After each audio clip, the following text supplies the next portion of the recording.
Welcome to Smack Easy Garage. Today we're going to be working on the Factory 5 GTM again. Our goal today is to get the starter working and to be able to push the push to start button and have it actually turn over. To do this, we're going to need to finish up the battery wiring. We're going to need to hook up the power to the InfinityBox and then run the starter cable to make sure everything's good. We're going to jack it up off the ground to be safe when we hook everything up, just so that nothing goes horribly wrong. But we're almost at the point where we can start and run the car. Now, after today, if we get the starter and everything working, all that's left to do is the cooling system, which I have all the parts for, the fuel system, which I'm missing one or two parts, but I'm working on getting those in place, and then finish up the wiring for the computer to give power to the injectors. So I think we're in a pretty good place to get this running this year. So let's go ahead and get into it. Let's get the battery hooked up, make sure the cutoff switch is working, and then wire up the power to the InfinityBox and the starter, and then let's push that button and see what happens. So in the last video, if you're following along, we actually didn't have the right ground strap to connect the battery. So today I ended up purchasing one that looks to be a higher quality one. It looks like it's plated copper ends versus this, which was just steel ends. So we're gonna go ahead and we're gonna put this on the car. So this is much longer. The reason why I went with a longer one is because it's gonna be safer on the car. The one that was on it there, I didn't like where it left the positive battery terminal. There was a chance that if it slid at all, it could short and cause a fire, so we're not gonna do that. So we're gonna go ahead and we're gonna use this battery strap to put on the car to get the battery ironed out.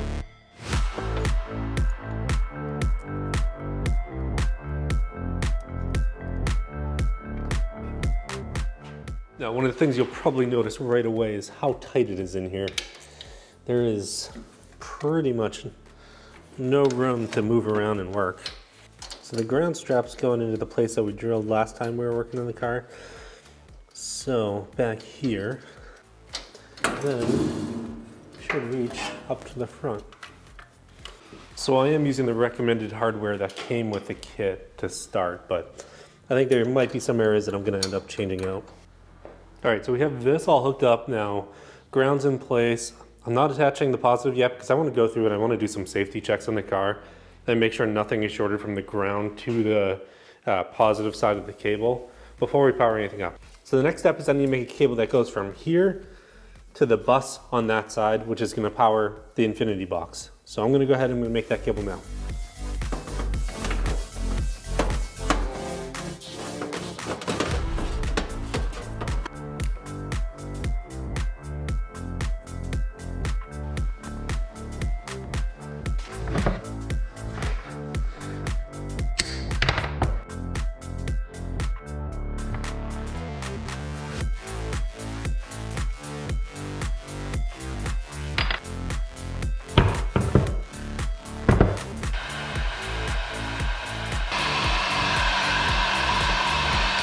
No good place to fit into this, but so I've actually made multiple of these. I'm going to plan on running two for now because I don't like that it's only a single one from the offside of the switch to the bus down there, but we're going to go ahead and we're going to attach this now.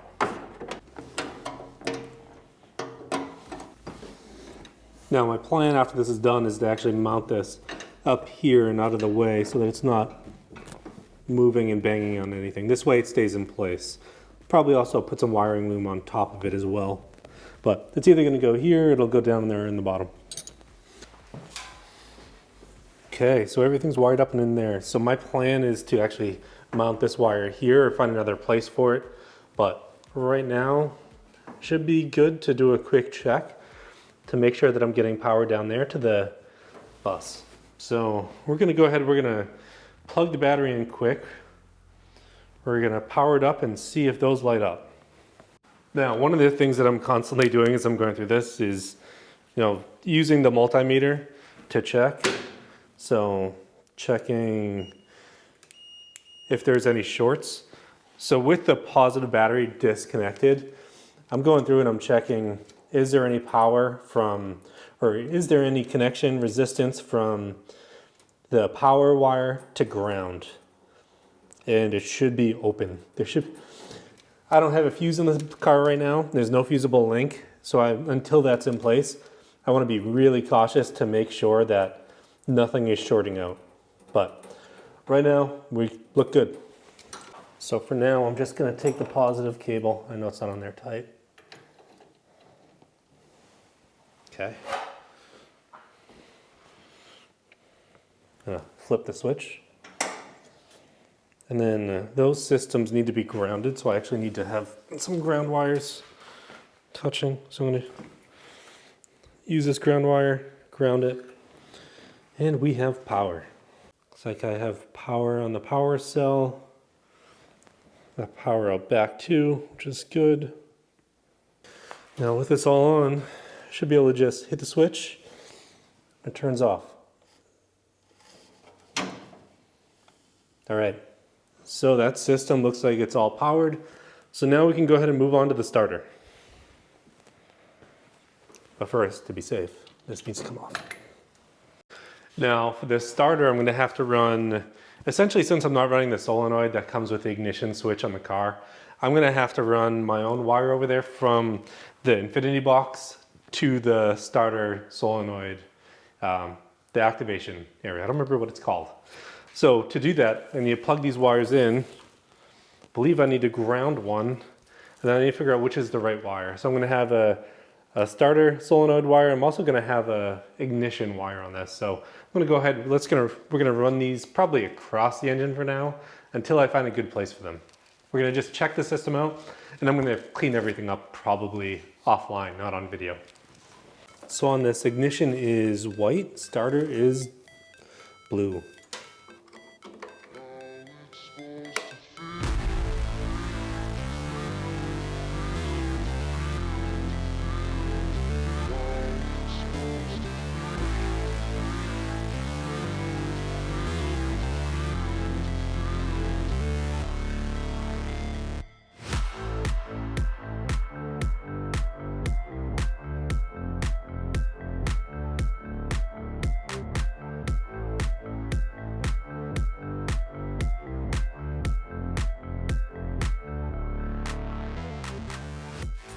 So we got the wiring is now in place. We ran both of the harnesses.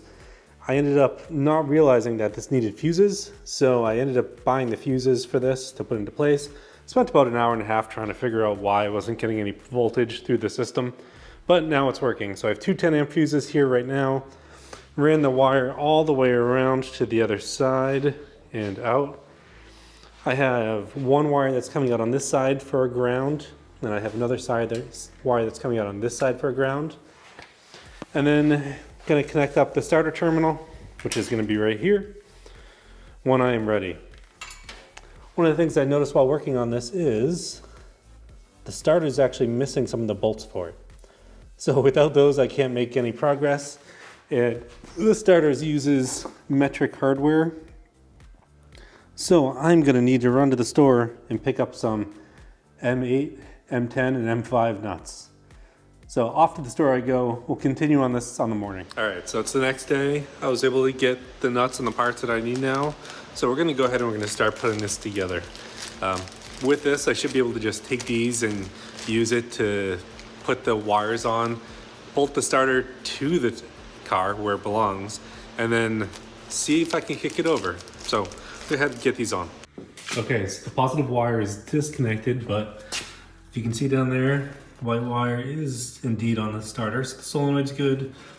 We have the positive wire disconnected up here. We're gonna go ahead and we're gonna do a quick check to see if it's gonna work. So power, light is off on this piece that it's supposed to be off on. So that's good. Now pushing this should cause the starter to click.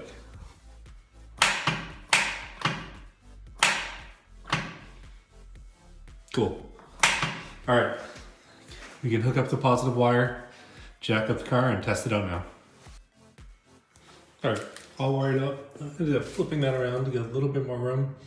It's not gonna start, but I gotta move those wires away and kind of route them better. That should be good enough just to make sure everything works and the starter spins. If this works, then we'll start wrapping up a lot of the battery cable and wiring on the car.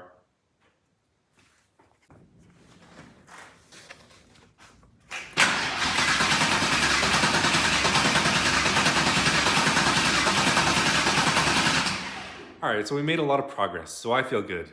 Now, with this, starter working, one of the things that I noticed is there was actually a spark that was occurring between the engine block and the chassis when I hit the start button. Come to find out that the engine's not actually grounded to the frame. The ground strap is missing, so I need to fix that next time. I'm gonna do that this week. Shouldn't be that big of a project. I'll be able to take the ground strap from the front of the car and then just move it back here. I have that spare shorter one. That should work on the engine. Now, not too much left to do before we get the car started, so great news there. If you haven't already liked this video, like it, subscribe if you haven't subscribed so you can follow along with this build, see where we take it. And I'll see you next time on Smacky's Garage.